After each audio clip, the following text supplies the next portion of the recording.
पंचायत समितीचे उपसभापती सखाराम पाटील यांनी आपला कार्यकाळ संपल्यानंतर आपल्या पदाचा राजीनामा दिला। या रिक्त झालेल्या उपसभापती पदावर सोमवारी पंचायत समितीचे सदस्य राजेश केनी यांची नियुक्ती करण्यात आली।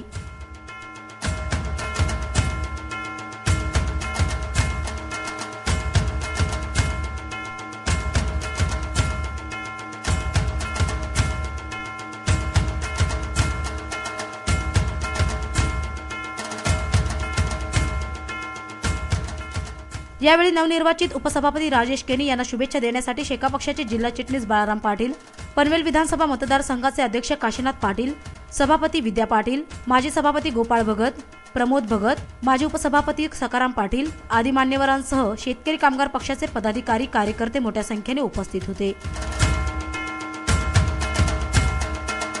यावेळी राजेश केनी यांनी पनवेल येथील अश्वारूढ छत्रपती शिवाजी महाराजांचे दर्शन घेतले। तसेच पार्टी कार्यालयामध्ये स्वर्गीय दत्तूशेठ पाटील यांच्या प्रतिमेला माल्यार्पण करून अभिवादन केले। यावेळी काशीनाथ पाटील यांनी नवनिर्वाचित उपसभापती राजेश केनी यांना शुभेच्छा दिल्या। आज या ठिकाणी पनवेल पंचायत समितीच्या उपसभापतीपदी राजेश केनी यांची पक्षाच्या वतीनं बिनविरोध निवड झाल्याबद्दल मी त्यांचं मनापासून हार्दिक अभिनंदन करतो।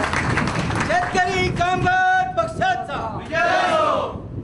हे अभिनंदन करत असताना राजेश केनी हे एकदम उमदे नेतृत्व पक्षाचं काम करतात, सातत्यानं पक्षाच्या विविध उपक्रमात भाग घेत असतात आणि पक्षानं यावेळी उपसभापतीपदी राजेश केनी यांची निवड केली। मला निश्चित विश्वास वाटते की येणाऱ्या या 15 ग्रामपंचायतीच्या ज्या निवडणुका आहेत या निवडणुकीमध्ये राजेश केनीच्या रूपानं आपल्याला या तालुक्याला उपसभापती लाभल्यामुळं जास्तीत जास्त ग्रामपंचायती शेतकरी कामगार पक्षामध्ये येण्याच्या दृष्टिकोनातून निश्चित त्यांची मदत पक्षाला होईल अशा आशावाद मी या ठिकाणी व्यक्त करतोय। शेतकरी कामगार पक्षाच्या वतीनं मला उपसभापती म्हणून ही संधी आज मिळालेली आहे। संधी आणि जबाबदारी एका वेळेसच आहे याची मला जाणीव आहे। सर्वप्रथम मी काळुंद्रे जिल्हा परिषद मतदारसंघातील सर्व मतदार बंधू भगिनींचं, सर्व शेतकरी कामगार पक्षाचे कार्यकर्ते आणि मित्रपक्षांचे कार्यकर्ते यांचं मी धन्यवाद व्यक्त करतोय।